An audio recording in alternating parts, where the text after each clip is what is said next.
방송에서 제공하는 투자 정보는 투자 판단에 대한 조언입니다. 방송에서 제공하는 주식의 가치, 가격 상승 및 가격 하락에 대해서는 방송사에서 보장하지 않습니다.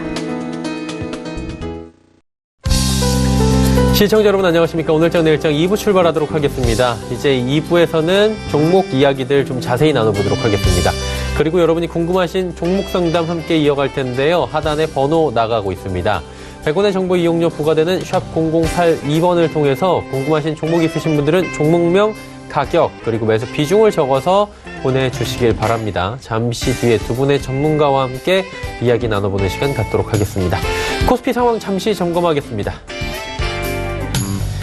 자, 코스피 지수가 현재 2122포인트대, 전 시간대와 크게 변동은 없습니다. 하루간의 흐름 정리합니다. 2110포인트가 잠시 장 초반에 무너지면서 하락 출발을 했지만 상승 전환을 했고요. 2130포인트 부근까지 또 올라갔습니다. 하지만 2120포인트대로 다시 주저앉았고요. 현재 포인트 2123포인트대에서 계속해서 옆으로 횡보하는 개걸음 장세가 이어지고 있습니다. 수급 주체만 확인해 보도록 하죠.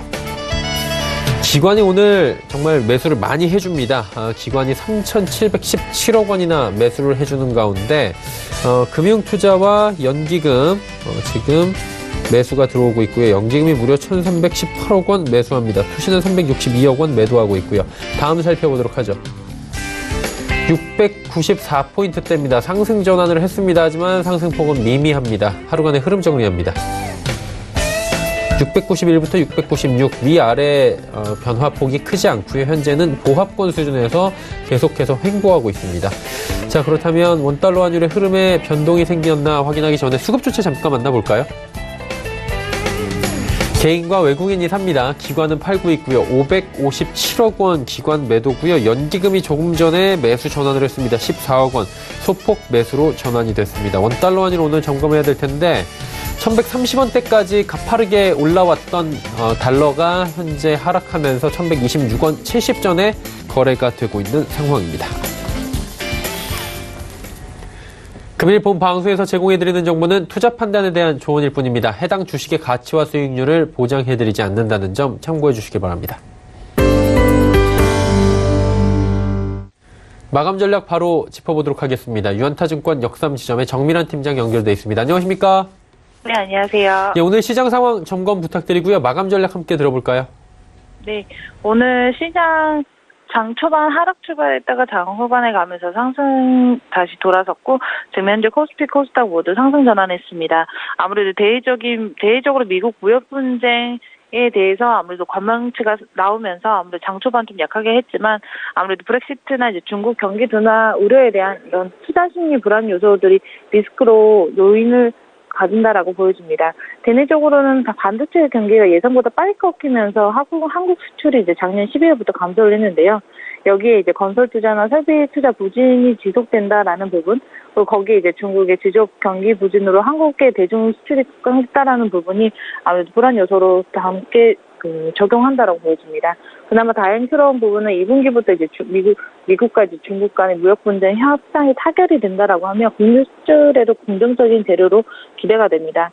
1월 초부터 시작된 이제 한국 증시 랠리 부분은 아무래도 저평가된 부분에 대한 외인들의 이제 많은 수급이 그 부분이 영향을 모였다라고 보여지는데요. 먼저 코스피 먼저 본다면 장 초반에 하락, 중반 지나면서 상승세 보였고, 기관은 매수, 개인과 외국인 매도하는 그런 모습을 보이고 있습니다. 업종별로는 통신업과 운수, 장비가 강세를 보이고, 의약품과 종이, 목재에서는 약세를 보이고 있습니다. 코스닥은 개인과 외인만 매수를 하고 있습니다. 기관이 장 후반에 다시 매도세를 다소 약하게 되면서 상승장 전환을 하였고, 업종별로는 운송과 일반 전기, 전자 등이 좀 강세를 보이고, 인터넷과 컴퓨터 서비스 등이 약세를 보이고 있습니다. 미국, 중국 무역 협상 자체가 이제 세계 주식 시장의 주요한 변수로 작용하면서 여기에 따른 불확실성이 도래가 된다라고 했을 때 반등장에서의 경기 민감주보다는 경기 방어주에 일부 편입을 하면서 좀 다소 보수적인 접근이 필요하다라고 보이는데요. 예를 들어서 경기 방어 업종으로는 일시적 순환매 재개라든지 지수 추종 그런 외국인 자금 유입이 약화된다라는 부분에서 중소형주의 상대성과 이제 개선이 기대되는 업종으로 주로 좀 편입하시기를 바랍니다. 특히 뭐 전통적 경기 방어주로 한국전력이 있고 뭐 경기 방어주로 분류되는 음식료나 통신업에서도 특히 이제 통신 쪽에서 5G 관련된 모멘텀을 가지고 있는 이런 기타 관련 주를 좀 포트폴리오 구성을 한 부분으로 오후장 좀 안내드리고 있습니다. 남은 시간 동안 저희가 관심 갖고 지켜볼 만한 종목 있으십니까? 네, 오후장에서 한번 통신주에서 SK텔레콤 추천드리고요. 네. SK텔레콤 같은 경우에는 2020년에 시가총액 550조 원 달성할 것으로 보일 정도로 작년 대비해서 어느 정도 상장세가 도드라질 것으로 예상이 됩니다. 이는 아무래도 5세대 이제 5G 이동통신 상용화에 대한 기대, 이 통신 3사가 이미 지난해 12월에 세계 최초로 이제 5G 전파를 송출을 했는데 오늘 4월부터 서비스를 시작할 예정입니다. 보다 빨라진 이동통신 속도의 뭐 가요나 드라마, 영화 등 미디어 콘텐츠 수요가 증가할 것으로 기대되고 이로 인해서 3월부터 이제 5G 이동통신 서비스가 시작된다라고 했을 때 이에 따른 요금 인상도 같이 추가될 부분입니다. 이에 따른 매출 증가는 자연스러운 부분이고요. 거기 이제 SK텔레콤 같은 경우에는 5G 자율주행 버스 시내 운행이 예정이 돼 있는데 이에 따른 ICT 기술센터의 선도 기술 바탕으로 뭐 서울시 산업을 수주를 받았고 가시적 성과를 보이면서 아무래도 주가 상승에도 좋은 영향을 미칠 것 같습니다. 더불어서 APT 캡스 인수 등 사업 구조 개편으로 기업 가치 제고된다라는 부분에서도 긍정적인 평가를 내리고 있습니다. 네, SK텔레콤에서 관심을 가져보자라고 짚어주셨습니다. 오늘 말씀 여기까지 듣겠습니다. 고맙습니다. 네, 감사합니다. 유한타증권 역삼지점의 정미란 팀장과 함께했습니다.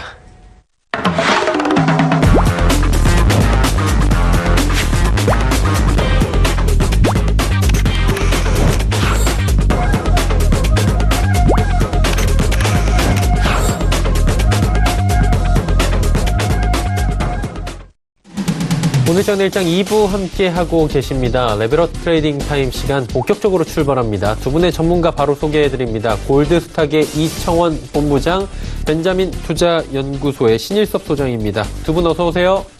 네, 안녕하세요. 네, 두 분과 함께 종목 이야기 바로 들어가 보도록 하겠습니다. 먼저 신일섭 소장부터 가볼까요? 네, 첫 번째 종목 한국금융지주입니다. 자, 카카오는 지금 투자를 하고 싶으면 투자를 할 수가 있죠. 다음과 카카오가 합병되면서 그 당시 최대의 이슈였고 뉴스에 굉장히 많이 나왔었죠. 그래서 다음 카카오가 합병을 해서 네이버에 대항을 한다. 그래서 어쨌든 지금 카카오는 성공적으로 주식시장에서도 자리 잡은 것 같아요. 그렇죠? 그 뒤로 주가가 꾸준했습니다. 지금 횡보를 2012년부터 7년째 횡보를 하고 있으나 결국에는 상승 후 횡보 구간이기 때문에 조만간 터진다고 봅니다. 카카오. 지금 7년 동안 저렇게 박스권에 갇혀 있으면 그 폭발력이란 건 어마어마하거든요. 용수철 눌리는 거랑 똑같이 생각하시면 돼요. 용수철이 눌리면 눌릴수록 탄력이 세져요. 그래서 지금 그런 것들이 탄력이 모이고 있기 때문에 굉장히 큽니다. 이 카카오 얘기를 왜 했냐면 이제 카카오에 또 이제 여러 사업이 있지만 카카오뱅크를 빼놓을 수가 없죠. 굉장히 도전적이고 신선합니다. 항상 사회에 이슈를 일으키죠. 그게 안 좋은 이슈든 좋은 이슈든 이슈를 일으킨다는 거는 아무도 안 했던 걸 새로 하기 때문에 그걸 파장이 일어난다는 거거든요. 카카오가 지금도 뭐 모빌리티 서비스 중에 굉장히 우버 같은 서비스를 도입한다고 해서 뭐 택시랑 지금 좀 굉장히 안 좋고, 그쵸? 안 좋은 난리들이 나고 있잖아요. 그것조차도 왜 그러겠어요? 카카오가 아무도 안 되는 걸 손대니까 난리가 나는 거예요. 그러니까 세상은 그냥 조용히 있는 대로 굴러가길 바라는데 카카오 같은 업체는 새로운 걸 자꾸 시도하려고 하니까 기존 구도와 충돌이 일어나는 거예요. 그런 게 일어날 수밖에 없는 거죠. 카카오뱅크도 마찬가지잖아. 카카오뱅크 처음 나온다고 했을 때 소비자들은 반기지만 그 전에 구도를 형성하고 있었던 구 세력들은 싫어하죠. 기존 은행권들. 카카오뱅크 들어와가지고 판도를 흔들까봐. 물론 처음에는 무시했는데도 발언을 했죠. 뭐 카카오뱅크 들어와서 해봐야 찻잔 속의 태풍이지. 너네가 인프라도 없는데 카카오뱅크가 얼마나 클 수 있겠어. 하다가 조금씩 커가는 모습 보이니까 견제하는 모습도 보입니다. 그러니까 어쨌든 카카오는 안 하던 거래요. 남이 안 하던 거. 그러니까 기존 세력이랑 충돌이 일어나니까 사회적 이슈도 그렇게 발생이 많이 되는 거고. 그거를 반대로 말하면 거기서 굉장히 거대한 새로운 가치도 생겨날 수가 있다는 거죠. 아무것도 안 하면 뭐 변화를 할 수가 없는 거예요. 그냥 예전에 뭐 구도대로 그냥 가야 되는 거고 새로운 어떤 물결은 전혀 일어나지 않고 그냥 그대로 지구는 흘러가야 되는 건데 카카오 같은 업체가 있기 때문에 변화를 하는 거죠.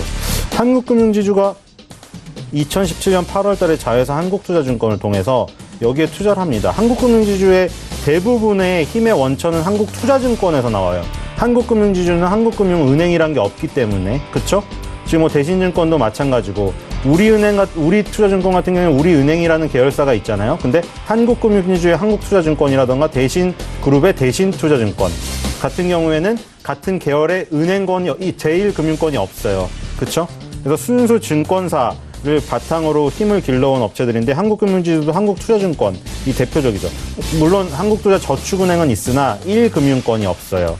근데 이제 한국투자증권이 이제 그 힘의 원천인데 한국투자증권이 카카오뱅크 유상증자에 참여를 했어요. 2017년에 참여 주식 규모가 2,900억인데 카카오뱅크 지분 58% 대주주가 됐어요. 그러니까 지금 카카오라는 그룹은 투자할 수 있으나 카카오뱅크는 직접 투자를 못하는데 투자를 하고 싶다면 한국금융지주를 투자를 하면서 간접적인 투자 효과를 노릴 수 있다는 것을 말씀드리는 거고 한국투자증권 유효 고객수 40에서 60만 명이에요. 증권사 고객이 은행권에 비해 굉장히 어떻게 보면 부족해요. 그래서 예전에 금융권에서 뭐 CMA란 거를 들고 와서 은행 금리를 은행 예금보다 입출금 통장보다 금리를 더 준다고 CMA를 막 홍보했을 때 그리고 ATM기를 막 늘리려고 했을 때 은행권에서 그 공동망을 못 쓰게 방해를 했죠. 왜냐면 증권사가 들어온다는데 그게 기분이 나쁜 거죠. 은행은 딱 4대 은행권으로 이제 구도가 확정돼서 더 편하게 먹고 살 수 있는데 그렇죠? 증권사에서 그렇게 공격적으로 치고 나오는데 약점이 있었던 거죠. ATM기 한 대 늘리려면 너무나 비용이 많이 들기 때문에 증권사에서 그렇게 확 치고 나오는 걸 막았던 거예요. 어쨌든 은행의 장점이 그런 거였는데 카카오뱅크가 지금 고객수 700만 명 돌파가 되었거든요. 그래서 한국투자증권의 고객수에 비해 훨씬 많아요. 그럼 이걸 이용할 수 있는 거죠, 이제. 한국투자증권 MTS, 뭐 HTS도 그렇고, MTS는 모바일이고 HTS는 이 홈트레이딩 시스템이잖아요. 어쨌든 이거를 카카오뱅크랑 연계를 시켜서 자연스럽게 왔다 갔다 하는 걸 만드는 거죠. 카카오뱅크 고객을, 이 잠재 고객을 이 한국투자증권으로 뭐 홍보, 그 중간에 뭐 프로모션 메시지를 끊어가지고 유도할 수도 있는 거고, 한국투자증권 고객을 자연스럽게 카카오뱅크로 가게 할 수도 있는 거예요. 그럼 아까 그 문제가 해결되는 거예요, 제가 말한. 기존 시중 금융권 강한 그 예전의 구도가 깨려면 굉장히 힘들고 안 빼주는데 카카오뱅크라는 거를 자회사로 뒀기 때문에 계열사로 이렇게 그 지분을 보유했기 때문에 증권사의 약점인 이 은행권의 잠재고객 많은 고객수 확보를 이걸로 할 수 있다는 거예요. 그게 강점이에요. 그래서 카카오뱅크에서 예를 들어 대출이 거절됐다. 그럼 한국투자증권 대출 서비스로 연계할 수도 있다. 증권사의 대출이 약간 더 여기 좀 손쉬워요. 은행보다는. 그래서 이런 것도 가능하고 여러 가지 사업을 할 수가 있어요. 그래서 카카오뱅크의 성장은 이제 시작되었고 여러 가지 서비스를 도입하고 있고 뭐 비웃음거리가 되기도 하고 뭐 기존의 그 은행권에서는 뭐 저런 서비스가 먹히겠냐 가끔 이런 얘기도 해요. 근데 하지만 어쨌든 카카오뱅크는 변화를 시도하고 있고 그런 것들이 젊은 층에서는 굉장히 먹히고 있다는 거. 잠재력이 크고 카카오뱅크 고객수는 앞으로 계속 늘 겁니다. 그래서 한국금융지주가 제 생각에 보는 눈이 굉장히 탁월했다고 생각이 되고 이 지금 시너지는 아직 전혀 발현이 안 됐습니다. 앞으로 발현이 훨씬 많이 될 거로 저는 생각이 되고요. 증권 고객이 은행 고객보다 적은 건 아직도 사실이지만 앞으로 굉장히 늘어가리라 생각이 됩니다. 그래서 카카오뱅크에 투자하고 싶으시면 한국금융지주를 간접적으로 사면 될 것 같고요. 손절가 6만 원, 목표가 8만 원입니다. 두 번째 종목은 에코프로입니다.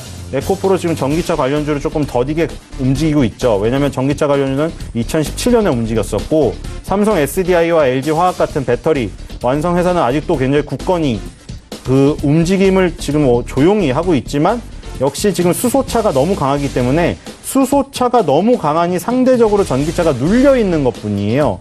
전기차와 수소차를 자꾸 대결 구도로 끌고 가려는 시도가 너무나 보이긴 하거든요. 지금 보니까.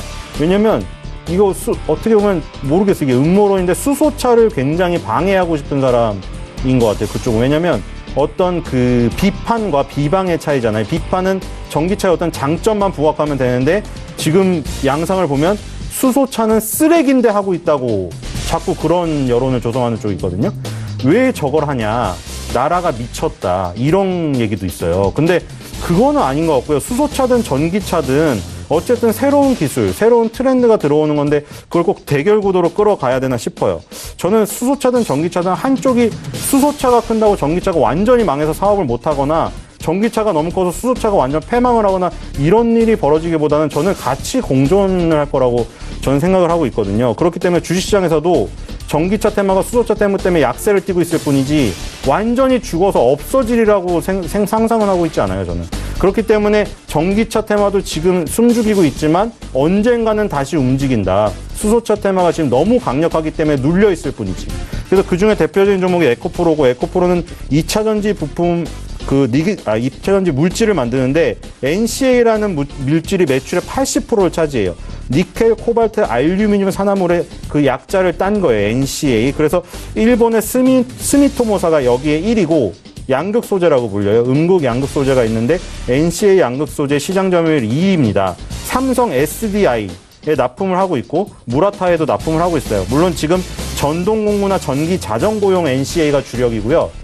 이게 이제 점점 더 커져서 자동차용으로 들어가면 전기차 시장을 맞이해서 준비가 완료가 된 거죠. 그리고 지금 원래는 NCM이라고 불리는 이게 양극 소재로 주로 투입이 되었는데 NCA라고 불리는 이게 출력이 더 강력해요. 그러니까 이제 전기 자전거라던가 우리가 벽 뚫는 드릴, 해머 드릴 그거에 비해 전기차는 출력이 더 세야 되잖아요. 불리려면. 그러니까 에코프로의 NCA가 더 각광을 받을 시대가 곧 열린다. 그렇기 때문에 미리 움직였던 거고 지금 1년간 행보하고 있는 게 나쁘지가 않습니다. 왜냐면 2017년부터 위에 바닥에서 10,000원에서 거의 50,000원대까지 상승을 한 다음에 지금 조정폭을 보면 절반 조정도 안 나왔죠. 10,000원에서 50,000원의 절반이면 25,000원인데 30,000원대 선에서 조정을 거의 끝내고 그쵸? 지금 이런 박스권을 만들었단 말이에요. 그러면은 이거를 그냥 그림으로 그리면 그냥 이런 식이에요. 한번 올린 다음에 이러고 있는 거예요. 그럼 확률적으로 다시 급등할 확률이 높은 거거든요. 이게 끝나고 나면 이 조정이. 그래서 이거는 제 생각에 이격 조정을 하고 마치고 수소차가 약해지길 기다리고 있는 모습이라고 생각이 되고요. 결국 삼성 SDI, LG화학, 에코프로 이 라인은 결국 다시 움직인다. 전기차 라인은. 그래서 에코프로가 이렇게 횡보할 때가 살 수 있는 기회죠. 분할 매수하려면 급등하려면 못해요. 계속 오르면 아난티처럼 계속 올라봐요. 분할 매수하면 계속 높은 가격, 매일매일 높은 가격에 사야 되는데 단가를 어떻게 낮추겠어요. 에코프로 좀 행보할 때가 기회인 거죠. 그래서 여러 일자 나눠서 사면 될 것 같고요. 에코프로 손절가 3만 원, 목표가 5만 원입니다. 세 번째 종목은 K탑 리츠입니다. K탑 리츠는 생소한 종목이실 텐데 이거는 그냥 부동산에 간접 투자를 한다고 생각하시면 돼요. 부동산을 하나 살려면 너무 많은 돈이 들잖아요. 사실 꼬마 빌딩을 사려도 30억 이상 있어야 돼요. 근데 K탑 리츠 같은 이런 리츠를 활용하면은 1,100원이니까 스타벅스 아메리카노의 4분의 1 가격도 안 돼요. 그러니까 이걸로 하나를 사서 이 지분을 가지고 가면은 부동산에 간접 투자를 할 수 있는 거죠. 그리고 다수의 투자자로부터 자본을 유치해서 총 자산의 70% 이상을 부동산에 투자하게 되어 있고요. 그리고 최근에 정부가 리츠 산업 경쟁력 제고 방안을 발표를 했습니다. 그래서 리츠가 지금 많이 상장 예정이에요. 미국 같은 경우에 리츠가 굉장히 발달해 있고 부동산을 간접 투자하기 위해서 리츠 종목에 굉장히 많이 투자하기 때문에 거래량도 굉장히 많아요. 근데 우리나라는 지금 리츠가 생소하고 부동산 직접 투자에서 더 빚을 보기 때문에 우리나라는 간접 투자가 활성화가 안 돼 있는데 앞으로는 더 거래량도 많아지고 활성화될 것으로 보입니다. 그래서 지금 여러 거대한 리츠들이 상장 예정이에요. 홈플러스 리츠도 상장 예정이고 그래서 지금 리츠의 어떤 한번 테마가 형성될 수도 있다. 그래서 이 K탑 리츠가 지금 대표적인 종목이고요. 손절가는 1,100원, 목표가는 2,000원입니다. 네 번째 종목은 미창석유입니다. 미창석유를 가지고 온 이유는 최근에 흥구석유라는 종목이 급등을 해서 비슷한 업종에 있는 비슷한 스타일의 종목 중에서 이것도 움직여보지 않을까 해서 그런 논리로 한번 가져와 봤거든요. 미창석유는 윤활유 제품을 주로 만들어요. 그래서 윤활유는 14.4만 리터 설비 포함해서 25만 리터 생산 능력을 보유해서 이게 국내 윤활유 시장의 점유율 9.2%를 차지하고 있습니다. 한국시아석유도 윤활유를 만들고요. 그래서 지금 미창석유, 흥구석유, 어쨌든 석유류 제품을 만드는 회사인데 지금 흥구석유는 테마에 얽혔어요. 그래서 미국이 북한 제재를 완화를 할 텐데 어떤 거를 완화를 해줄까? 뭐 정치인의 금융 제재를 완화해줄까? 뭘 해줄까? 하다가 석유류를 먼저 완화해주지 않을까. 석유 수입을 잘 못하고 있어서 지금 몰래 막 받다 걸린 거 아시죠? 바다에서. 근데 중국은 자기네가 아니라고 하잖아요. 어쨌든 석유가 굉장히 중요해요. 왜냐면 석유가 없으면 일단 차가 못 다니고, 그렇죠? 어떤 사업을 못 하잖아요. 예를 들어 미사일을 몰래 개발하거나 핵을 몰래 개발하려고 할 때도 물질을 싣고 날아야 되는데 석유가 없으면 차가 어떻게 움직이겠어요? 그래서 석유가 중요한데 대북 제재로 석유를 막아버렸단 말이에요, 미국이. 근데 이제 가장 먼저 이제 말을 잘 들으면 풀어줄 거로 석유를 지금 제재 완화를 검토하고 있다는 소식에 흥구 석유가 얽혀가지고 거래량도 없던 게 갑자기 폭발하면서 급등을 해가지고 이번 달에 지금 종가상으로도 43.99% 상승하고 있거든요. 그래서 이런 거래량이 없고 비슷한 류에 있는 입창석유도 이런 부분에서 어떤 급등이 한번 나올 수 있지 않을까, 이런 생각에 한번 가져와 봤습니다. 손절가는 75,000원이고요. 목표가는 90,000원입니다. 다섯 번째 종목은 정상 JLS입니다. 최근에 이제 굉장히 학원에 대한 얘기가 많이 나오고 있어요. 뭐냐면 이제 스카이캐슬이라는 드라마에서 워낙 뭐 그런 너무 좀 과장된 부분이 있지만 어쨌든 우리나라의 학원에 대한 굉장히 절대적인 의존도를 거기서도 여실히 보여주고 현실을 반영했죠. 그렇기 때문에 학원에서는 사실 우리 일상과 떨어질 수가 없을 것 같아요. 학교를 안 보내거나 학원 안 보내면 모르겠는데, 정상 JLS는 오프라인 직영 어학원 기반으로 해서 초중고 대상 영어 교육 서비스를 제공하는 업체입니다. 교육업체가 뭐 여러 가지 있어요. 메가스터디 교육도 있고, 그리고 지금 디지털 대성도 있고, 정상 JLS도 있고, 뭐 청담 러닝도 있고, 여러 가지가 있고 분야가 다 틀린데 어쨌든 우리나라 뭐 그 교육에 대한 열풍은 이거는 몇십 년이 지나도 바뀔 수 있을까 싶어요. 이거는 정말 어려운 문제인 것 같아요. 어떤 정치권을 전체를 바꾼다고 하더라도 이거를 손대면 더 지금 굉장히 이슈만 되고 힘들어져요. 가만히 냅두는 게 나을 것 같은데, 어쨌든 그런 면에서 학원은 어떤 제도가 바뀌더라도 학원의 수강생이 끊길 리는 없다, 제가 보기에. 그리고 정상 JLS 주당 430원 정도 현금 배당 작년에 예정이었는데 지금 이제 주주총회에서 확정이 되면 이번 연도 한 4월 달에 여러분들 계좌로 입금이 될 거예요. 근데 정상 JLS는 원래 고배당을 주는 주식이에요, 꾸준히. 그래서 교육주임에도 불구하고 고배당 주고, 뭐 디지털 대성도 마찬가지지만 성장성이 약간 떨어질 때쯤 되더라도 배당의 매력이 있기 때문에 여전히 전통적인 장기적인 투자들은 계속 상존해 있다. 그리고 성장성이 조금 부족한 부분은 중국에서 나온다. 2016년도에 중국의 그린그로스라는 업체와 합자법인 미미 JLS를 설립했어요. 그래서 여기서 중국 영어 교육 시장에 본격 진출을 한다 선언을 했기 때문에 이런 성장성이 많이 발현이 된다면, 지금은 배당 매력만 있지만 이 조용하던 주가가 많이 보셨죠? 풍국주정도 그랬고, 태양이나 승일 뭐 그랬고, 이런 전통적인 어떤 고배당주나 가치주 스타일이 성장성이 부과됐을 때 시장에서 얼마나 폭발력을 갖는가 상상도 못하죠. 10배, 20배가 가요. 그러니까 그런 거, 물론 그런 거를 무조건 100% 생각을 하고 하라는 건 아니지만 그런 성장성이 있는 부분도 분명히 지금 있다.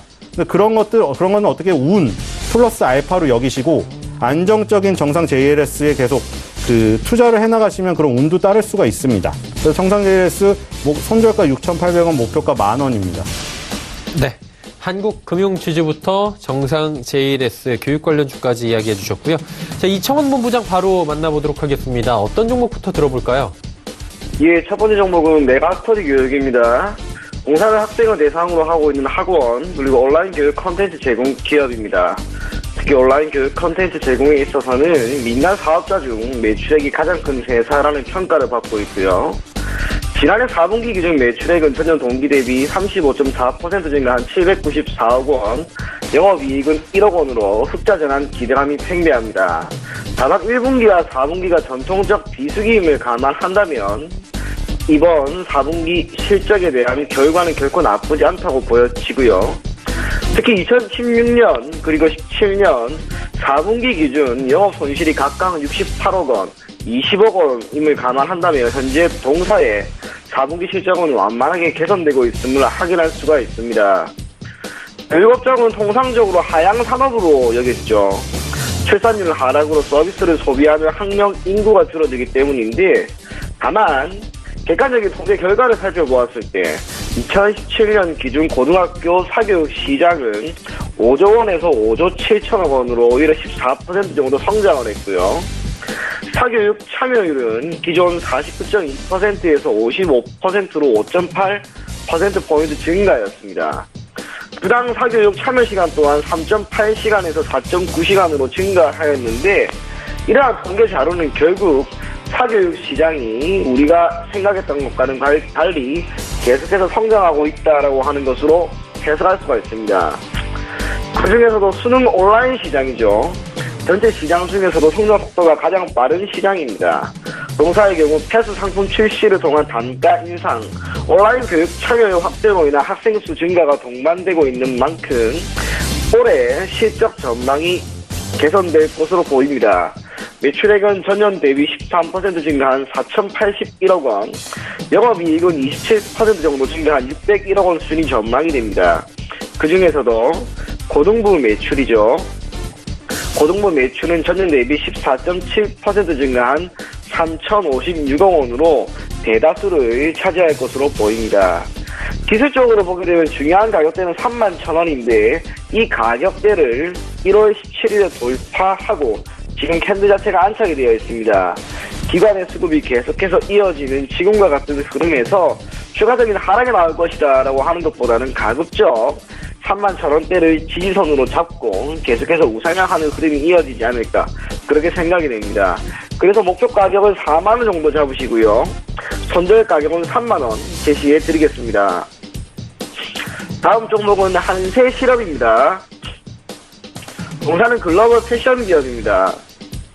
원사 구매 이후 이를 협력업체를 통해 생산하거나 해외 아웃소싱을 통해 부자재와 함께 해외 법인으로 송출하고 해외 생산 법인에서 만들어진 완제품을 수출하고 있습니다. 4분기 기준 매출액은 전년 동기 대비 5% 증가한 4,486억 원 수준이 전망이 되는데 영업이익이 전년 동기 대비 무려 94%나 증가한 86억 원 수준이 전망이 됩니다. 일본이나 유럽계 바이어 비중이 현재 7% 수준입니다. 하지만 올해 약 10% 수준까지 비중이 늘어날 것으로 보여지고요. 미국과 중국의 무역 분쟁을 의식하는 일부 바이어들이 중국향 수주 물량 축소에 관심이 높기 때문에 제한적으로 저는 한국 기업들에게는 호재라고 생각이 됩니다. 생산 속도가 짧아지는 추세죠. 효율을 높이기 위한 생산 라인 변경도 시도하고 있고 자동화 공정 적용을 통해 소규모 오더 물량에 대해서도 능동적으로 대응할 수 있도록 끝없이 시도하고 있는 동사입니다. 참고로 OEM 방식이 브랜드 가치를 제고하면서 생산 단가를 낮추고 이를 통한 합리적인 경영 성과를 창출할 수 있는 경영 방식이라는 점에서 추후 해당 방식을 지속적으로 운영하는 동사의 성장은 계속 이어지지 않을까 그렇게 판단이 됩니다. 그래서 올해 동사의 매출액은 전년 대비 6.8% 증가한 1조 8,379억 원, 영업이익은 전년 대비 약 104% 정도 증가한 736억 원 수준이 전망이 됩니다. 실적 개선이 완만하게 이어지는 지금과 같은 상황에서 최근 기관의 매수 우위도 나타나고 있고요. 금일 전 고점 수준인 22,150원이라고 하는 매우 의미 있는 가격대를 돌파했습니다. 그래서 내일 만약 캔들 자체가 안착만 한다면 저는 추가적인 상승은 무난하게 이어지지 않을까 그렇게 보고 있고요. 목표 가격은 27,500원, 손절 가격은 19,000원 제시해 드리겠습니다. 다음 종목은 삼성증권입니다. 대한민국을 대표하는 증권회사죠. 기타 키움 그리고 미래에셋 등에 비해 고객 수와 자산 총액 등에서 상대적인 우위를 보이고 있습니다. 4분기 당기순이익이 전년 동기 대비 32%나 하락한 409억 원 수준이 전망이 됩니다. 지난해 주식시장 하락에 따른 자기 매매 부분에서의 손실이 매우 컸을 것으로 판단이 되고요. 참고로 증권회사가 수익을 창출하는 방법은 크게 세 가지죠. 첫째는 자기 매매인데 이는 회사가 보유하고 있는 자금을 운용하여 수익을 창출하는 것입니다. 둘째가 수수료 수익인데 이건 투자자가 주식을 사고 파는 것에 따른 비용이라고 할 수가 있고 마지막이 바로 IPO입니다. 신규 상장. 이 중에서도 동사는 브로커리지, 즉 수수료와 신규 상장 IPO 부분에 비교적 우위를 보이고 있다는 평가를 받고 있습니다. 증권회사의 입장에서 자금력이 큰 고객을 많이 확보하는 것이 상대적으로 유리합니다. 금액별로 계층을 나누어 보면 1억 원 이상을 매스층이라고 부르고 10억 원 이상은 하이넷월스, 그리고 100억 원 이상은 울트라 하이넷월스라고 하는데 동사의 경우 1억 원 이상을 보유하고 있는 매수층이 지난해 처음으로 10만 명을 돌파했습니다. 그만큼 자금력이 있는 고객을 많이 확보한 것은 추후 브로커리지 수익 증가로 이어질 가능성이 매우 높겠죠. 그래서 올해 실적은 다시 개선될 수 있을 것으로 보여지고요. 시장 또한 국내 증시 또한 회복이 이어지고 있는 그러한 상황이기 때문에 지난해와 같은 자기 매매 부분에서의 손실은 크게 이어지지 않을 것으로 보입니다. 무엇보다 주가가 오르기 위해 결국 국내 증시가 상승을 해야 됩니다. 그래서 제가 한번 생각을 해봤는데 제 개인적으로 올해 증시가 지난해처럼 나쁘지는 않을 것으로 보입니다. 참고로 지난해 국내 증시에 부정적인 영향을 미친 변수는 크게 두 가지로 우리가 압축을 할 수가 있죠. 하나는 미국의 금리 인상입니다. 많은 이들이 아는 것처럼 기준금리가 인상이 되면 리스크 프리라고 할 수 있는 예적금 그리고 채권 시장으로 자본이 이동합니다. 이유는 투자자의 요구 수익률이 낮더라도 확정 수익이 기대되기 때문인데 그래서 리스크를 일정 부분 알아야 하는 주식시장에서의 자금 이탈은 매우 자연스럽게 발생한다고 할 수가 있고요. 다만 금리 인상이 어떠한 상황에서 이루어지게 되었는지를 고려하면 점진적인 금리 인상이 나타나고 있는 현재 상황은 오히려 장기적인 관점에서 좋은 주가 수익률 제고에 좋은 원인이 될 수 있을 것으로 보입니다. 현재 미국이 그러한 상황이죠. 미국이 금리 인상을 점진적으로 단행한 이유는 현재 미 경기가 좋기 때문이라고 할 수가 있습니다. GDP의 70%를 차지하고 있는 소비 완만하게 시행되고 있고요. 무역 적자를 축소시키기 위한 다양한 정책도 분명 시행되고 있습니다. 결국 미국이 금리 인상을 시행한 것은 정부 스스로 미 경기가 좋습니다라고 하는 것을 대중에게 인정하고 공표한 것이라고 할 수가 있겠죠. 반대로 금리 인하는 현재 해당 국가의 경기 상황이 좋지 않다라고 하는 것을 인정하고 공표하는 것이기 때문에 정부의 입장에서 금리 인상보다 인하가 더욱 신중하고 어려운 결정입니다. 특히 지난해 무려 4번의 금리 인상이 미국에서 시행된 것은 현재 미국 경기가 결코 나쁘지 않다라고 하는 것, 그것을 미 정부가 스스로 인정했다라고 하는 것으로 할 수 있습니다. 금리 인상률 또한 0.25% 수준으로 계속 베이비 스텝을 유지하고 있습니다. 아무래도 M2를 기반으로 하고 있는 유동성을 해소하려는 와중에 즉 테이퍼링을 완만하게 시행을 하고 이에 대한 효과를 극대화시키면서 시장의 충격을 최대한 줄이겠다라고 하는 의도로 보여지고요. 결국 미국 경제, 그중 실물 경제는 결코 나쁘지 않습니다. 물론 지난해 말 주식시장이 좋지 않았지만 모든 국가 정부가 주창하는 통화정책의 근본적인 목적은 결국 실물 경제의 회복과 안정이지 금융경제의 회복이 아닙니다. 이유는 금융경제의 회복이 실물 경제의 회복을 견인하는 원인 변수로서의 역할은 충분히 할 수 있지만 실물 경제의 회복이 금융 경제의 회복을 견인하는 원인 변수로서의 역할 그리고 그 영향력이 더욱 크기 때문입니다. 올해도 2차례 금리 인상 시행할 것으로 보여집니다. 하지만 최근 비둘기파적, 즉 통화나 정책에 대한 의견을 피력한 만큼 통화 정책에 따른 충격이 지난해처럼 있을 것으로 보이지는 않고요.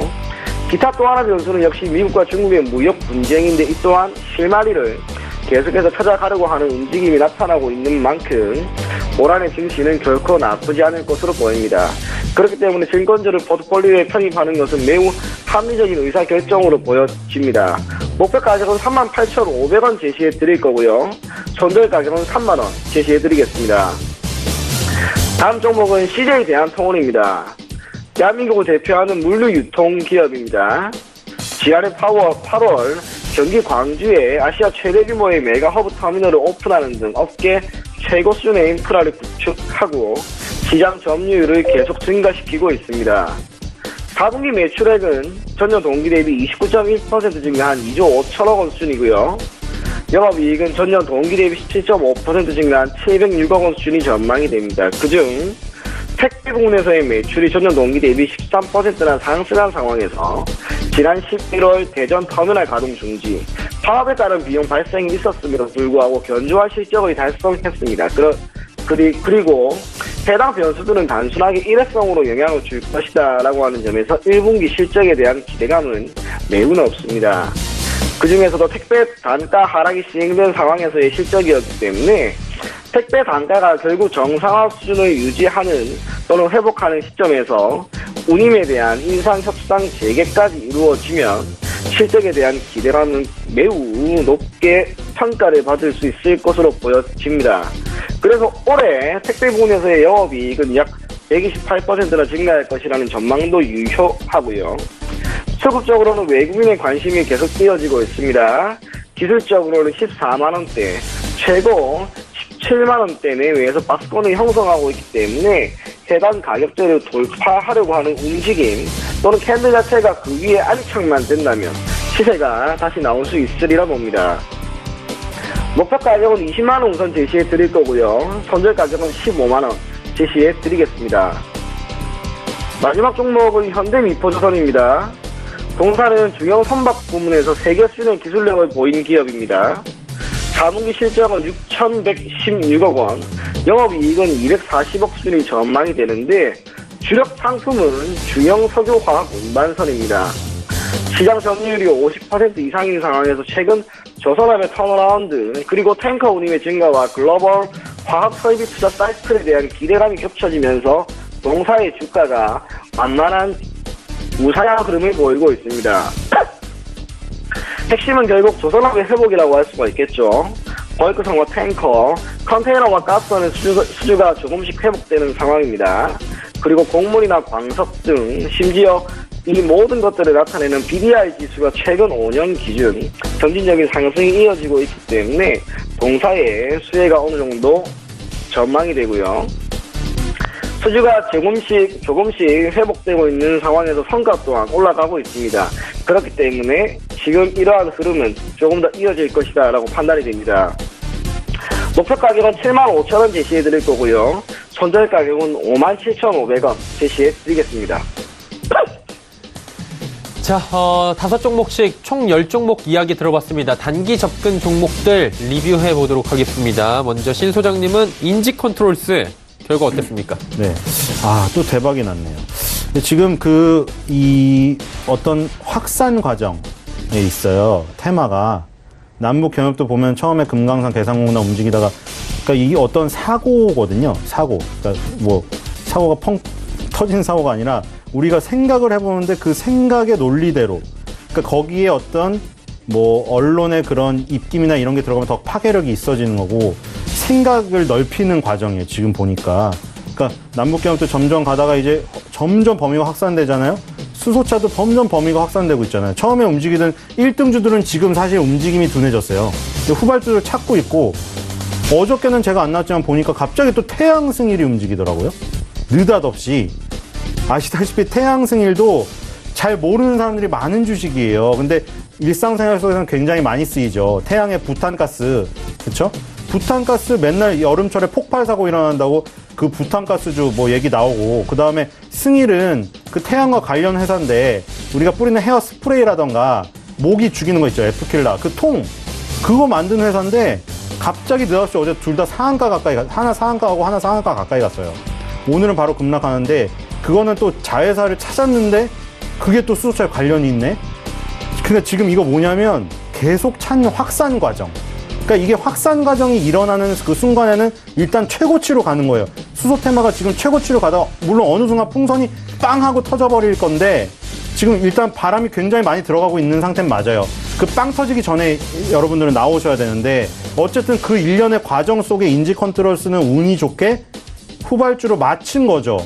지금 제가 그때 그려놓은 그림이 지금 그대로 있는데, 이 2007년, 2011년, 2012년, 2017년, 지금 무려 만 12년, 13년에 걸친 고점, 이 8,000원 라인이 상처가 있는데, 여기 돌파될 가능성이 이 확률을 높이 거는 건 1등주들이 이미 길을 열어놨기 때문에 확률이 높다고 말씀을 드렸고, 그거 후발로 말씀드린 게 유니크였고, 급등했죠. 150%인가 올랐을 거예요. 인지 컨트롤스 또 급등. 그러니까 운이 좋은 건데, 말하면 어쨌든 운이 좋아서 맞춘 걸 수도 있는데, 인지 컨트롤스도 일단 급등을 해서 지금 8,000원대를 돌파를 해버렸기 때문에, 이렇게 되면 1등주가 살아있는 한 후발주들은 더 날아다니죠. 올라갈 때가 많기 때문에. 이렇게 되면 12,000원까지도 가는 거죠. 그래서 인지 컨트롤스 수소차 테마의 후발주로서 급등을 시작했기 때문에 지금은 풍선이 언제 터질지 모르지만 빵빵하게 지금 터지려고 하는 상황으로 가니까, 여러분들 마지막 그 불꽃, 즐기려면 후발주도 이런 거 열심히 올라타서 시세를 열심히 누리셔서 설날 전에 용돈 만들어 가시면 될 것 같아요. 네. 그러면 오늘은 어떤 종목이 좋을까요? 오늘은 미창석유입니다. 사실 이거 방송에서 말하기 좀 그런데 왜냐면 거래량이 너무 없기 때문에 방송을 탈 수도 있어요. 그래서 이게 거래량이 너무 없으니까 사실 몇 주만 위에 거 사면 바로 상한가예요. 그래서 이게 되게 부담스러운 종목이죠. 물론 초장기적으로 봤을 때 계속 우상향했습니다. 2000년대만 해도 이게 4,000원, 5,000원짜리였거든요. 2016년에 99,000원까지 갔어요. 물론 거래량이 없지만 하는 사람들은 차곡차곡 이렇게 계단식을 쌓듯이 30년 정말 벽돌을 쌓아가듯이 올랐잖아요. 그래서 장기적으로는 오르는 주식인데 어쨌든 지금 뭐 흥구석유처럼 그렇게 재료를 타는 거를 살짝 바라고는 있는데 뭐 그렇다고 이걸 가진 사람들이 그런 걸 바라진 않을 거예요. 어쨌든 미창석유 뭐 그런 부분이 나온다면 행운이라고 생각하고 빨리 짧게 뭐 이거 어차피 많이 못 삽니다. 한 주에서 2주나 살까?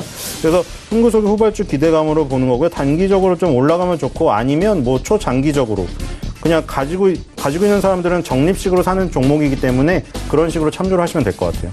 네, 알겠습니다. 이청원 본부장은 대한해운 말씀해 주셨는데 결과 어땠나요? 예, 동사 같은 경우에는 시천한 이유 계속해서 보합권에서 움직임이 나타나고 있습니다. 하지만 외국인의 수급 개선이 계속해서 나오는 만큼 여전히 보유하면 좋을 것 같습니다. 네, 그렇다면 오늘은 어떤 종목이 좀 좋아 보이십니까? 예, 조금 전에 이야기했던 한세실업입니다. 뭐 기술적인 설명에 대해서는 추가적으로 할 필요는 없을 것 같고요. 짧게 보는 종목입니다. 그래서 목표 가격은 23,800원, 손절 가격은 27,000원 제시해드리겠습니다. 한세실업 말씀해 주셨습니다. 오늘 시장 특징 바로 살펴봅니다. 신 소장님 어떤 종목이 특징적입니까? 예, 아직도 남북 견협이 강한데요. 한국내화가 특징인 것 같아요. 한국내화가 요즘 6.5% 또 급등하는데 이것도 뭐 아까 석유, 미창석유, 흥구석유처럼 10년 동안 거래량이 없었던 종목이고 10년간 5,000원 아래 박스권에 있었는데 그거를 지금 뚫었거든요. 어쨌든 기술적으로 의미가 너무 강력합니다. 이걸 뭐 테마로 갔다고 해도 왜냐면 1997년 기억도 안 나죠?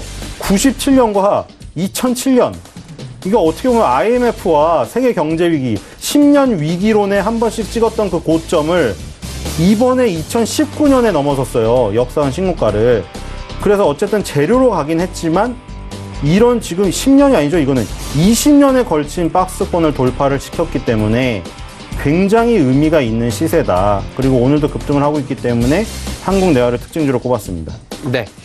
자, 이청원 본부장은 어떤 종목이 좀 특징적으로 보이십니까? 예, 저는 한국 맥널티라는 종목입니다. 어제 뉴스로 보도가 되었죠. 그 홍역 확진 환자가 나왔다고 하는 이슈와 함께 오늘 동사의 주가가 장중에 13%나 상승했습니다. 기존에 홍역에 대한 이야기는 조금씩 나왔는데 어제 이슈가 되었던 게 결국 확진 환자였거든요. 그에 따라 주가가 큰 폭으로 반응을 했다라고 보여집니다. 다만 앞으로 홍역 환자들은 조금씩 더 나올 수가 있겠죠. 그렇기 때문에 주가의 상승에 오히려 그것이 영향을 줄 것이다라고 생각을 많은 분들이 할 수도 있겠지만 이미 확진 환자가 나왔고 그렇기 때문에 이 종목의 주가 상승에 영향을 미칠 만한 부분들은 크게 저는 줄어들었다고 봅니다. 그래서 한국 맥널티 같은 경우에는 오늘처럼 시장가 나온 시점에서 가급적이면 정리하고 다른 좋은 종목들 눈여겨보면 좋지 않을까 그렇게 생각이 됩니다. 한국 맥널티에 대해서 말씀해 주셨습니다. 종목 상담 바로 이어갑니다. 첫 번째 종목 2340번님의 ST팜 3만원의 비중 30% 전반 북타뜨립니다 하셨는데 ST팜은 지금 지속적으로 적자 이후에 하락 계단을 그리고 있는 것으로 알고 있는데 구체적으로 좀 들어볼까요?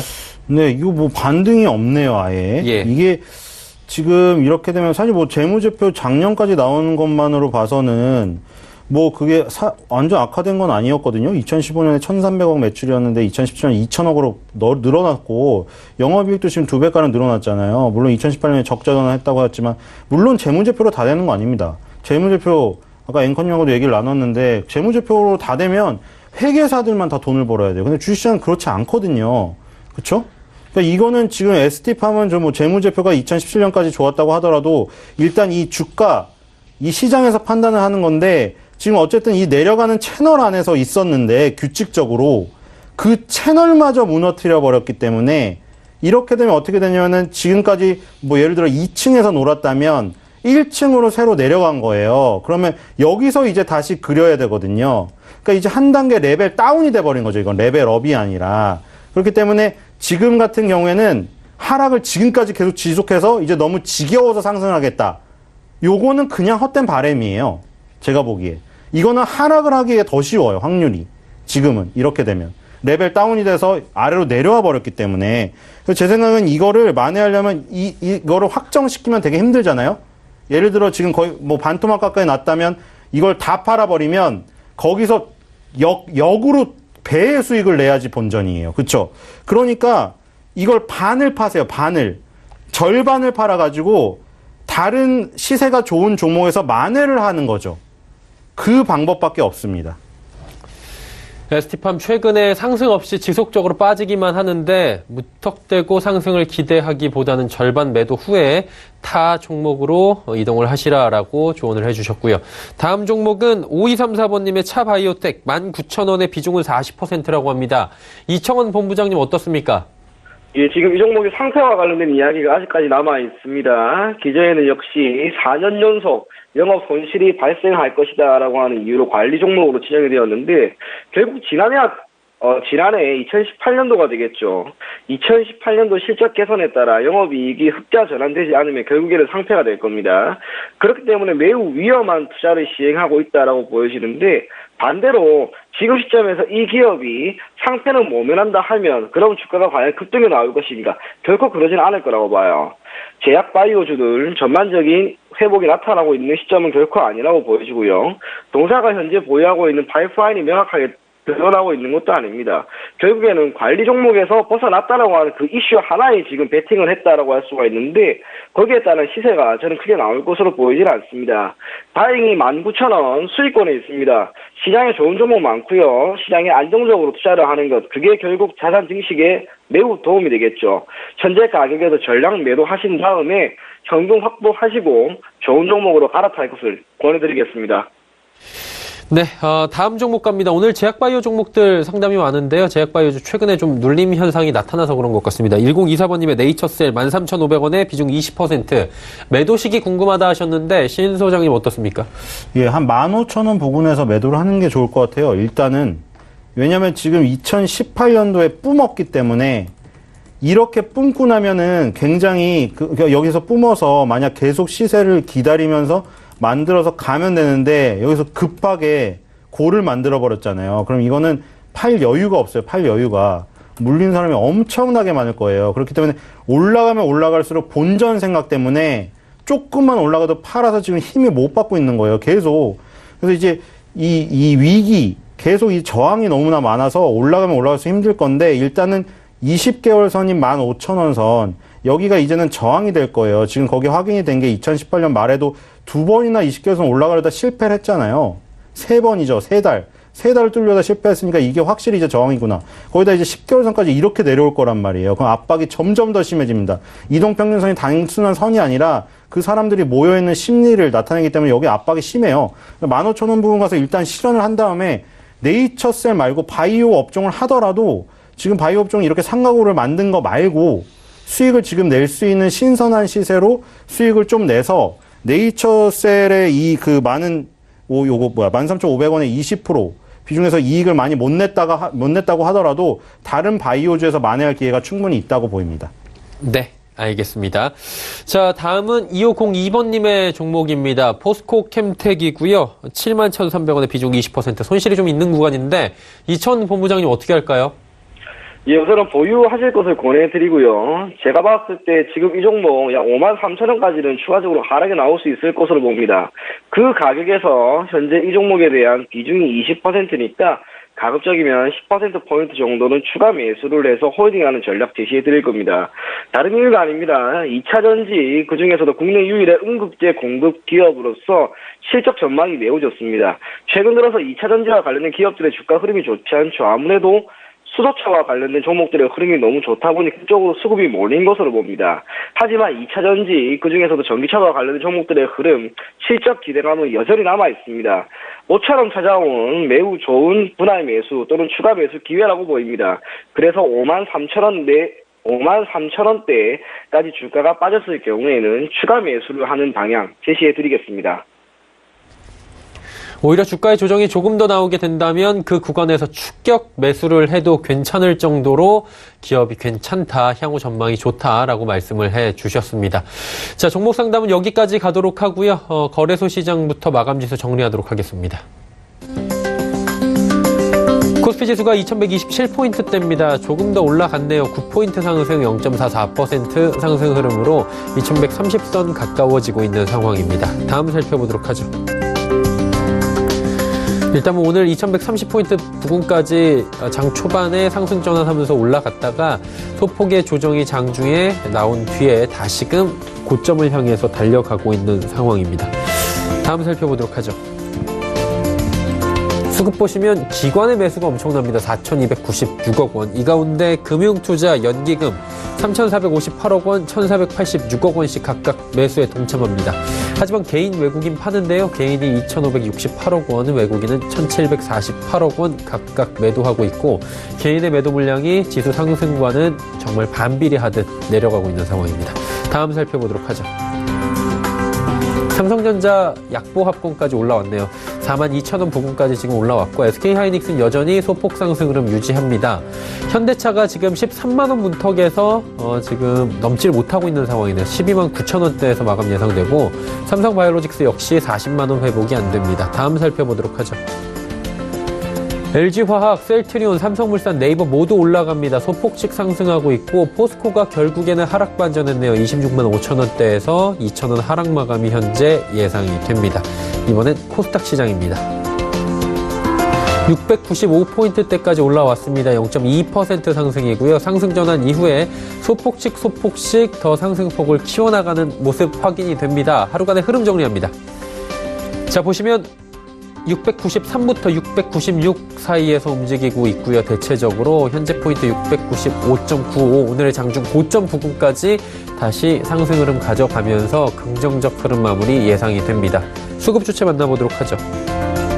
개인과 외국인이 동반 매수해줍니다. 개인이 333억 원, 외국인은 328억 원. 반대로 기관이 팝니다. 605억 원 팔고 연기금이 종일 매도하다가 장 후반에 2시 이후에 매수로 전환을 했고요. 크진 않지만 7억 원 정도 현재 매수 집계가 됩니다. 금융투자 13억 원 매도, 투시는 221억 원 매도하면서 코스닥 시장에서는 정반대로 기관이 매도, 개인, 외국인은 매수하는 모습 확인이 됩니다. 시총 상위주들입니다.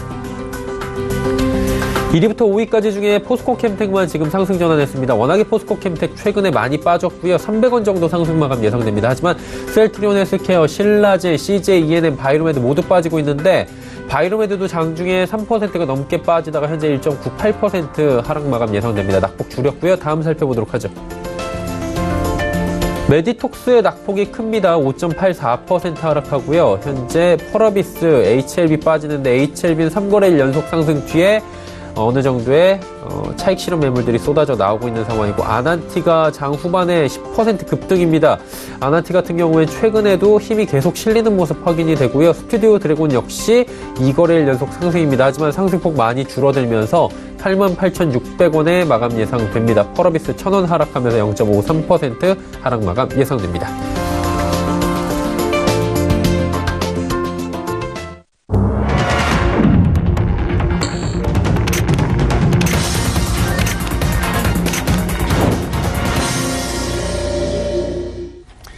시장 모두 마감이 됐습니다. 오늘 시장 상황 좀 정리해 보도록 하겠습니다. 신 소장님 어떻게 보셨습니까?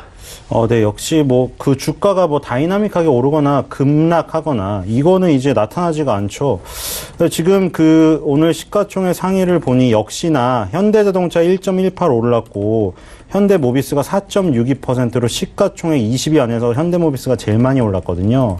이제 현대차 3인방이라고 부르던 차화정 시절에는 굉장히 날렸었는데 한동안 잊혀졌었죠. 현대차, 현대모비스, 기아차 이런 것들이 지금 올라오고 있어요. 보시면은 현대차, 현대모비스, 기아차가 우리 차화정 시절에 비해서 너무 잊혀졌고 정말 이제 차가 안 굴러간다. 이런 비유까지 있었잖아요, 이제는. 근데 현대자동차, 현대모비스, 기아차 다 보면은 연봉으로 보면 20년 선에 와 있어요. 20년 선은 금융위기 때도 20년 선은 지켰던 선이에요. 그래서 현대차, 현대모비스, 기아차의 반등이 이제 어느 정도 시작되고 있는 것 같고, 반면에 셀트리온, 삼성바이오로스, 신라젠 이것들은 역사가 짧아서 20년 선은 아예 생기지도 않았습니다. 20년이 안 됐거든요. 셀트리온, 삼성바이오로스, 신라젠은 지금 제대로 된 조정을 받아본 적이 없어요. 그러니까 신예로 들어와서 정말 성적을 날려만 봤지 한 번도 아픔을 겪어본 적이 없어요. 큰 아픔을. 그러니까 바이오주는 이제 조금 조정에 들어가는 거고 그래서 이제 시가총액 상위에서 그런 모습이 나오고 지수상으로도 이제 완전히 지금 갇혀 있어요. 여기서 60개월선과 120개월선 안에서. 계속 이런 식이 많이 될 것 같아요. 1월 남은 달도 그렇고 2월 달에는 안 그래도 거래일수도 좁고 하니까 제 생각에는 계속 이런 많이 움직여봐야 이렇게 10포인트 아래도 10, 뭐 위에도 10 요 정도고 아까 말한 구경제와 신경제 대표주들까지 자리바꿈 싸움만 하는 그런 지수에서는 지루한 장세가 이어질 것 같고요. 오늘도 이렇게 지수에서는 별론데 테마주는 또 계속 확산세에 있죠. 수소나 남북경협이 사고의 흐름에 따라 요렇게 될 것 같아. 이제 찾아보니까 또 이쪽도 요렇게 될 것 같아. 그게 지금은 다 먹히고 있어요. 왜냐하면 워낙 그 테마세가 세기 때문에. 그래서 그쪽은 계속 활발한 개인 투자들을 보면 어떻게 보면 좋죠. 근데 지수는 계속 답답하고 테마는 계속 극성을 벌이고 확산세. 언젠가는 빵 터지겠지만 지금은 아직도 부풀르고 있는 상황이다. 이렇게 정리가 됩니다. 네, 알겠습니다. 이창원 본부장님은 시장 어떻게 보셨습니까? 점점 더 기대가 되는 오늘 장이었습니다. 제가 선물시장을 배제하고 우선은 파생상품시장, 선물시장을 보게 되면은 올해 1월 들어서, 정확하게는 올해 들어서 가장 많은 수량 외국인의 매수세가 유입이 되었습니다. 현재 기준으로 약 7천억 소폭 넘은 매수세가 유입이 되었습니다. 현물시장에서도 현재 1월 이후로는 1조 5천억 원 이상의 외인 매수세가 유입이 되고 있습니다. 결국에는 미국의 금리 인상은 물론이고 세계적인 금리 인상이 나타나는 상황에서도 외국인이 들어오는 거죠. 캐리 트레이드가 다시 한번 시행될 만한 그러한 시점이라고 보입니다. 자금을 조달하는 비용이 높습니다. 필연적으로 투자를 하게 되면 그 이상의 수익률이 요구됩니다. 그러기 위해서는 반드시 지수가 올라야 됩니다.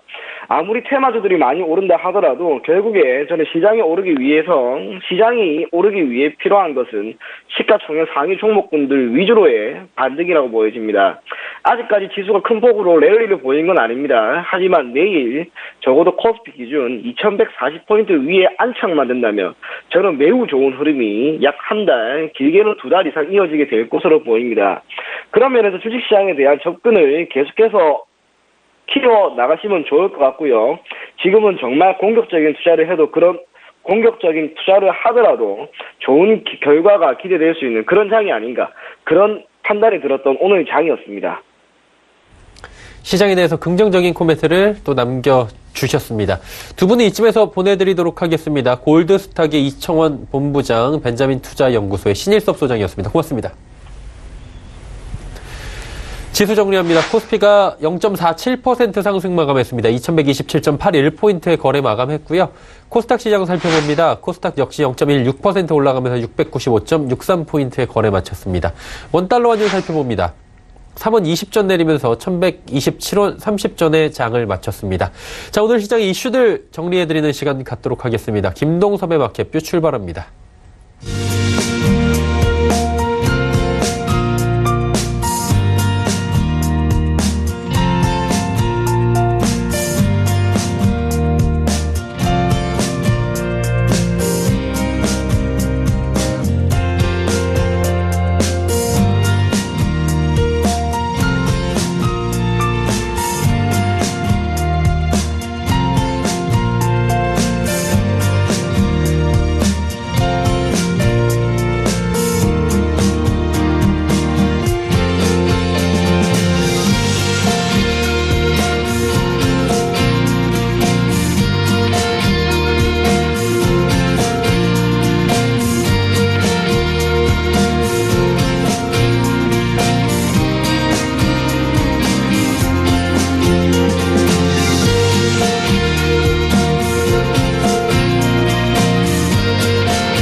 안녕하세요. 김동섭입니다.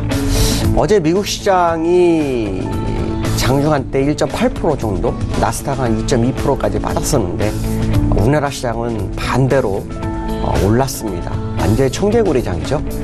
오전 한때는 하락하는 모습이었고 오후에 다시 올랐었는데 미국 증시와 지난번처럼 또다시 디커플링이 되는 건가에 대한 생각을 해볼 수 있는 하루였는데요. 시장의 특징을 보면 여러 개가 있습니다. 첫 번째는 수급적인 부분에 있어서 외국인들이 오랜만에 매도를 하는 상황이 나왔죠. 제가 아마 지난번에 말씀드렸는데 외국인들이 과거 누적으로 보면 지금이 방향을 전환할 수도 있다라는 얘기를 한번 해드렸고 이 시점에서는 이 외국인이 롱텀인지 숏텀인지가 굉장히 중요할 것 같은데 숏텀일 경우에는 짧은 기간을 가져가야 되기 때문에 매도가 나올 수 있다라는 표현을 썼고요. 실제로 외국인 자본이 들어온 것은 패시브 펀드일 가능성에 대해서 한번 말씀을 드렸었죠. 근데 오늘 모습을 보면 외국인들은 현물을 매도를 합니다. 비차익도 매도를 하는데요. 재미난 것은 기관들이 시장을 장악을 합니다. 특히 금융투자업자들이 들어올 듯 말 듯 하다가 오늘 한 3,300억 샀고요. 또 연기금이 연속으로 삽니다. 1,200억 샀습니다. 그래서 4,400억 정도를 매수해주고 개인과 외국인은 매도하는 양상을 보였다. 근데 지금 이 자리에서 기관들이 사는 것이 옳으냐라고 본다면 글쎄요 라는 답을 좀 드리고 싶습니다. 왜냐하면 이 시장을 이끌어온 게 외국인이었기 때문에 외국인들의 매도세가 오늘 하루지만 이 이후에 연속적으로 매도가 난다면 요건 또 다른 모습일 수 있다라는 생각을 해봐야 될 것 같고요. 그 다음에 포지션상으로 제가 계속 보여드리는 것은 누적으로 변함이 없는데 오늘 모습을 보면 당일 모습을 보면 다시 매도가 늘어나기 시작했다. 콜 매도가. 그리고 풋은 늘어나는 상황이다. 그러면 하방 쪽에 대한 인식이 시장에서 나오기 시작했다라는 정도를 해석해 볼 수 있고요. 또 하나 해외 지수를 한번 보면요. 우리나라만 올랐습니다. 신기하죠. 그 얘기는 우리나라 시장이 아마도 북미 정상회담, 2차 정상회담에 대한 기대 이슈가 시장에 반영한 것이 아닐까라는 생각을 갖게 하는 거죠. 왜냐하면 다른 나라도 다 같이 올랐으면 모르는데 우리나라만 올랐고 항생만 강보합, 약보합의 움직임을 보이겠다 하면 결국 우리나라 자체적인 이슈 부분이 아니었을까라는 생각을 해봐야 될 것 같습니다. 자, 글로벌 이슈에 대해서 보도록 하죠. 어제 미국장 예측대로 내려왔죠. 제가 아마 미국장에 대해서 여러 얘기를 해드렸는데 그 중에서 셧다운 문제가 있었고 또 중국과의 무역 분쟁의 합의 결과가 합의할 수 있는 내용들이 나왔는데 그 내용이 사실 쉽지 않은 국면에 있다. 또 기술적으로도 굉장히 어려운 국면에 있는데 이것이 진짜일까? 이런 얘기를 아마 말씀을 드렸었는데요. 셧다운이 32일째 진행이 되고 있습니다. 셧다운을 실업자 숫자로 나누면 하루에 한 25,000명 정도가 실업자가 늘고 있죠. 결국 무역 분쟁에 대한 그 영향이 또 셧다운의 영향이 미국 시장에 강타하고 있는 것이 아니냐라는 부분이죠. 실제로 미국에서 지표 발표를 거의 안 하고 있습니다. 이 얘기는 무역 분쟁으로 인한 또 셧다운으로 인한 지표의 문제가 시장에 나오고 있고 그것이 결국 일시적으로 치부하기 위한 전략적인 행보인지 그것까지는 모르겠지만 상당히 우려가 되는 상황으로 흘러가고 있는 그런 양상이 아닌가라고 봐야 되는데요. 기술적으로 보면 주봉 상황의 모습이 상당히 중요할 것 같습니다. 제가 여기서 이렇게 가는 거 별로 못 봤습니다. 프랑스페인이 이렇게 가는 거 못 봤습니다 라고 말씀드렸는데 역시 밀렸죠. 그럼 지금 상태에서 밀렸으니까 다시 올라갈까요? 아니죠. 이격을 좀 더 벌려줘야 되지 않을까. 올라와도 다시 이렇게 흔들면서 이렇게 가야 되는 상황이기 때문에 어쩌면은 최소한 기간 조정 아니면은 거기다 플러스 가격 조정 이 두 가지가 같이 있을 수 있는데요. 중요한 것은 현재 시점에서 20주선과 60주선이 데드가 완전히 나려는 모습이 나오고 있죠.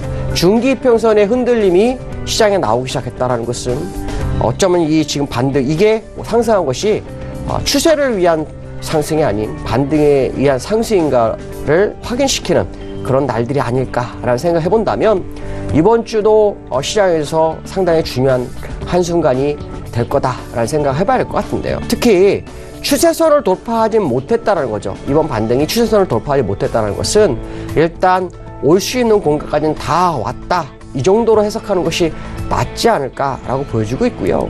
일봉 상태의 모습을 보면 지금 그 60일선을 돌파를 했어요. 그러니까 이 주봉을 보는 사람 입장에서는 상당히 부담스럽고 일봉을 보시는 분 입장에서는 괜찮지 않을까 이런 표현을 쓸 수 있는데요. 사실 일봉과 주봉에서 주추세선이 가장 중요합니다. 그러니까 일봉만 바라보고 움직이기는 굉장히 어렵고요. 특히 이 프레스펜이 캔들을 뚫고 있는 과정에서 하락 압력을 받은 상황에서 보통 이런 경우에는 이틀 정도를 봅니다. 그러니까 오늘 밤에 마저도 하락 압력을 받으면 일단 주가가 다시 되돌려서 위쪽으로 가기가 쉽지 않을 수 있다는 것을 일봉에서 나타내주고 있다. 결국 오늘 밤 정도 미국 시장에서 또 다른 변화가 일어나는지를 또 한번 확인하는 하루가 되지 않을까 이렇게 말씀드릴 수 있을 것 같습니다. 자, 두 번째 이슈 보도록 하죠. 두 번째 이슈는요, 중국입니다.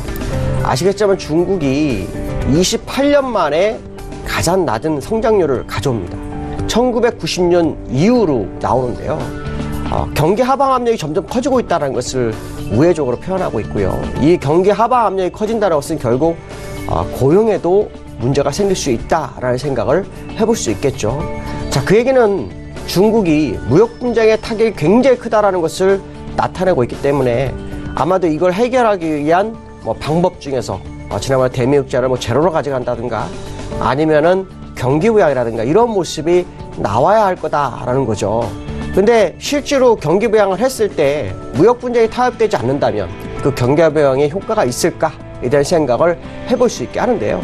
어찌든 중국이 고속 성장하는 상관을 이제 지나가고 있다라고 본다면 결국 중국이 시장에서 어느 정도 도태될 수 있는 그런 공간에 접어드는 것이 아닐까라는 생각을 해봐야 될 것 같고요. 상해 지수를 보면 정말 반등 같은 모습을 계속 보이려는 모습이 있었는데 주봉 상태를 보니까요, 이거 쉽지 않겠다라는 생각이 들었습니다. 왜 그러냐면 지금 보시면 이평선으로 먼저 말씀을 드리면 이 상해 종합이요 20주선을 돌파하지 못한다. 이게 주봉입니다. 20주선을 돌파하지 못한다. 한 번 여기 돌파 시도하다가 무너졌고요. 두 번째에서 무너졌고, 세 번째에서 무너졌고, 네 번째 지금 또 만났습니다. 그러니까 여기 이 지점에서 올리기 위해서 경기 부양이라든가 여러 가지 시그널을 주고 있는데도 불구하고 추세를 못 잡아가고 있다는 얘기예요. 게다가 60주선도 같이 내려오고 있는 그런 상황이라면 반등을 주기 위한 새로운 정책이나 무언가가 시장에 나오지 않는다면 이 20주선 돌파가 쉽지는 않다는 거죠. 만약 돌파한다 할지라도 20주선이 완전히 눕는 모습이 나와야 되기 때문에 아직도 기간 조정이 남아있는 것이 아닐까라는 생각을 해봐야 될 것 같습니다. 특히 이 지점에서는 이 중국의 기관 투자가나 또 외국인들이 많이 샀는데도 불구하고 지수가 더 이상 올라가지 못하는 모습은 상당히 문제가 되지 않을까라는 생각을 해봐야 될 것 같고요. 자, 여기서 우리가 어떤 생각을 해봐야 될까요? 중국이 흔들리면 가장 문제가 되는 나라가 어디죠? 우리나라가 가장 문제가 됩니다. 우리나라는 미국을 보고 시장에 움직이다가 장중에 중국을 보고 따라가는 경향이 있죠. 근데 중국과 미국을 다 디커플링을 가지는 못합니다. 우리나라 자체적 이슈가 있지 않고는 거의 쉽지가 않죠. 그 이슈가 외부 이슈를 이길 정도의 이슈가 나오지 않는다면 힘들다라고 판단했을 때 지금 중국이 이 20주선을 돌파하지 못하는 모습이 나온다면 상당히 어렵다. 결국 중국의 경기 둔화는 세계 글로벌의 경기 둔화를 유도할 수 있고요. 우리나라마저도 그 경기 둔화에 같이 휩쓸릴 수 있는 그런 상황이기 때문에 중국이 경기 부양이든 무역 협상이든 무언가를 가지고 와서 돌파하는 모습이 나와야 국내 시장도 방향을 좀 볼 수 있지 않을까라는 생각을 해봐야 될 것 같습니다. 자, 국내 시장에 대해서 보도록 하죠. 자, 국내 시장은요, 아시겠지만 오늘 하락 하루 만에 상승 전환을 했습니다. 그러니까 이걸 보면 일단 우리나라 시장이 상당히 강세 마인드가 있는 건 사실이죠. 앞에서 말씀드린 것처럼 이때까지 시장을 이끌었던 외국인은 매도였는데 기관이 받쳐주는 그런 상황이 연출되고 있습니다. 문제는 이 기관들이 추세적으로 이끌어갈 것이니 이게 이제 관전 포인트가 되겠죠. 기관이 믿고 있는 것이 뭘까? 지난번에도 이 차트상으로 보시면 여기서 올릴 때부터 모습을 보면 기관들이 상당히 많이 받쳤어요. 기관들이 받쳤고 외국인이 팔아서 밀렸고 외국인이 사고 기관이 받치면서 올라왔던 그런 우리나라 시장의 모습을 보여주고 있는데요. 아주 중요한 것은 뭐냐면 지금 외국인들이 매수를 하다 꺾인 지점이 과거에 며칠 동안 말씀드렸죠. 이 지점과 거의 일치하다라고 보면 지금 외국인들이 추세적으로 매수를 계속 감행하지 못했을 때 기관들이 이 시장을 완벽하게 장악을 해줄 수 있는지에 대한 의문점을 좀 가져야 되지 않을까라는 부분이고요. 아마도 이 부분이 시장에서 이슈화 된다면 아마 이 시장은 결국 기관 조정 가능성이 상당히 클 수 있다라는 생각을 해봐야 될 것 같습니다. 기관들이 시장을 이끌어가는 데 있어서 아주 중요한 것은 적어도 시장이 인지할 만한 재료가 있어야 한다는 거죠. 자, 그 재료가 현재 시장에서 나올 수 있는 것은 북미 회담 정도가 예상이 되고 있다라고 본다면 북미 회담에 대한 관련된 시장의 종목들이 시장에서 또 한 번 방향성을 제시할 수 있다는 생각도 해봐야 되지 않을까라고 말씀드릴 수 있고요. 그렇지 않다면 우리가 모르는 새로운 재료가 있을 거다. 물론 얼마 전에 한국은행이 올해는 금리 인하 가능성에 대한 부분이 뱅크 오브 아메리카 베를린치에서 나왔듯이 이러한 재료가 있지 않는다면 추세적 기관들의 매수는 쉽지 않을 수 있다는 생각을 한번 좀 해봐야 될 것 같습니다. 오늘 여기까지 하겠습니다. 감사합니다.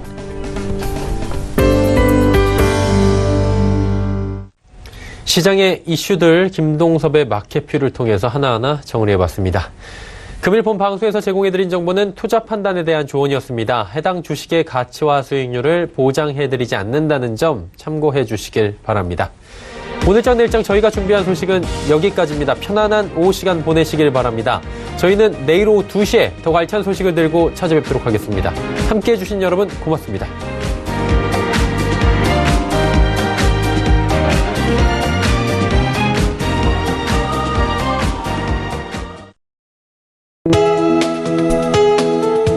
방송에서 제공하는 투자 정보는 투자 판단에 대한 조언입니다.